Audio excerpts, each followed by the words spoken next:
Hi guys, I'm Jamal Stone. I'm Chantal Aids. We are on our way to Comic-Con 2014, our very own custom-made, donated by Chevy, Uber car with a Sonic the Hedgehog theme. Also, we have our superhero stuff, Batman shirts on. Chantal, are you excited? I'm uber excited. There's cosplayers, celebrities. Oh my God, Madame Tussauds, they have a little surprise. I can't wait to see it. Marvel's got some announcements. You're going to see a whole bunch of panels. I'm excited. I can't wait. You ready to go with that? I think it's going to be uber awesome. Let's go. Let's go.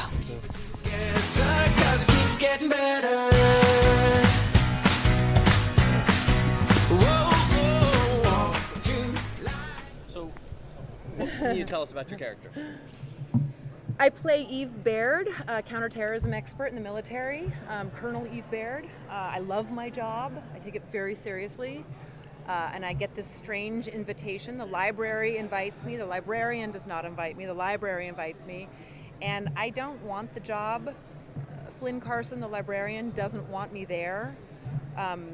You're going to meet Flynn Carson 7 years after the last movie, and he's kind of gone crazy. He's sort of like off the rails a little bit. And he doesn't think he needs a guardian. I don't really want to be his guardian. I want to go back to my old job. But then, and I'm sort of the voice of the audience. I'm the skeptic. I don't believe in magic. I don't believe there's a Santa. From one episode to the next, I'm like, there's no way. No.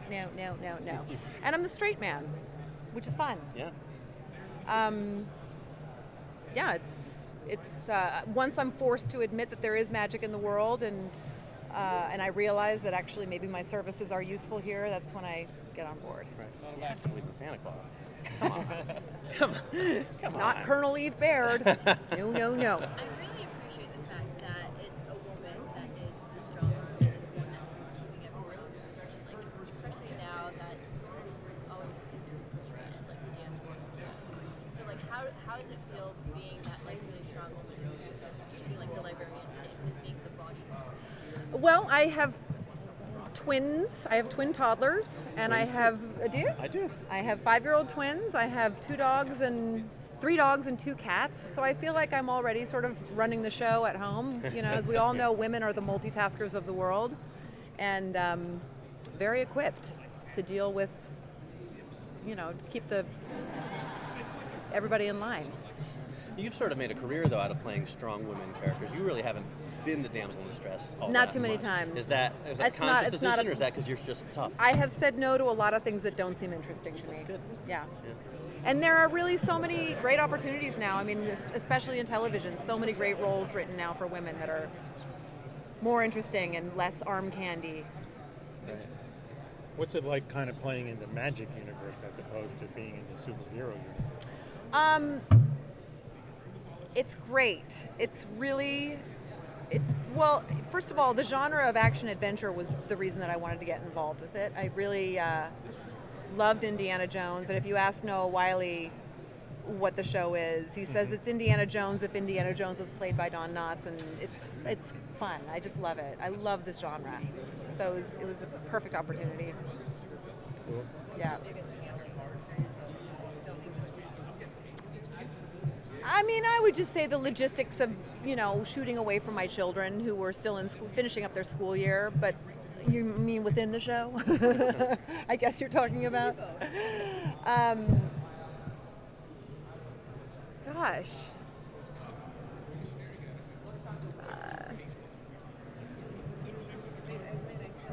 Yeah.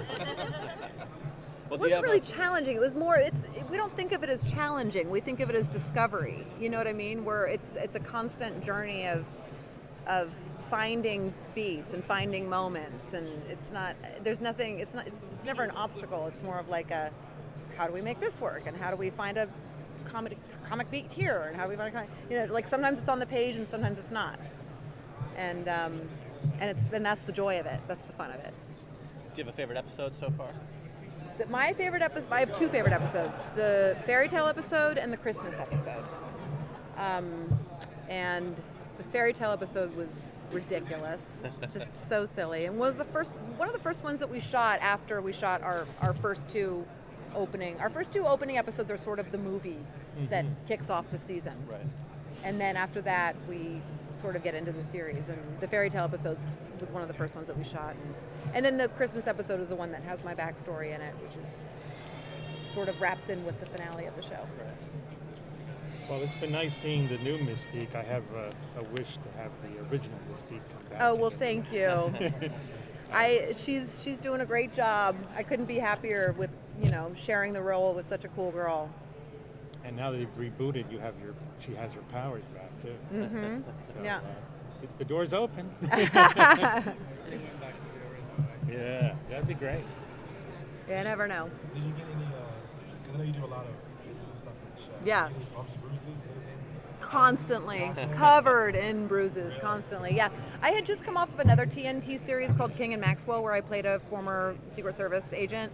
And so I had done a lot of weapons training and mixed martial arts training for that. And so that was still fresh in my body. So I did do all my fight scenes for this. I had a stunt double, but I did all my fight scenes for it. And it was, when you do that, you're just covered in bruises all the time. You have such an amazing cast on the show. I mean, television veterans. You got legends like Bob Newhart popping in. Noah, who originated the role. Do you ever just look around and go, "This is pretty awesome"? Yeah, the one that got me every second of every day was John Larroquette. Yeah, he's fantastic. Yeah.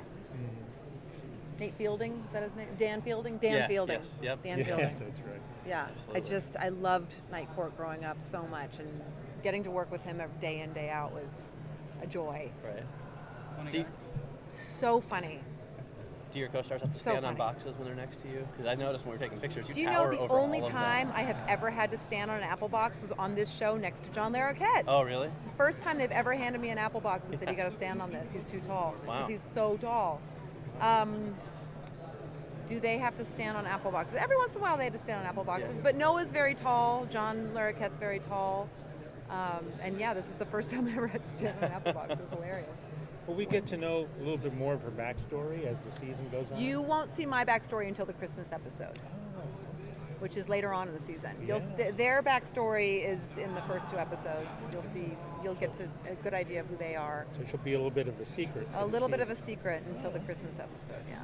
So you've sort of, you've got kind of now status as a genre legend, being in the X-Men movies, being on a show like this. Did you have any interest in genre projects before you started acting in them, or Growing up, yeah. Mm-hmm. I was a Star Wars nerd, Indiana Jones nerd. Watched Star Trek growing up. Yes. Watched the X-Men cartoon when I was a kid. Right. Yeah. Yep. That's awesome. Mm-hmm. So you got some street cred then. Was your character in the show like carry part of the main story of it, like Noah did in the original film? Yes, because Noah's not in all of our episodes. He's only in a handful of our episodes, and so I sort of take over as being in charge of the librarians in training to a certain extent. He's an executive producer on the show, and he's got his other job on Falling Skies, and so he, scheduling-wise, was not able to be in all of our episodes, and so I sort of take over as being in charge of the librarians in training. What's the main thing that actually drew you to this character? I love these strong, kick-ass characters. I mean, I think that's kind of who I am as a person anyway. Again, at home, running the troops at home. We're not supposed to use the word bossy for women anymore. That's got a negative connotation, but I guess I've got that in me as well. Whoa.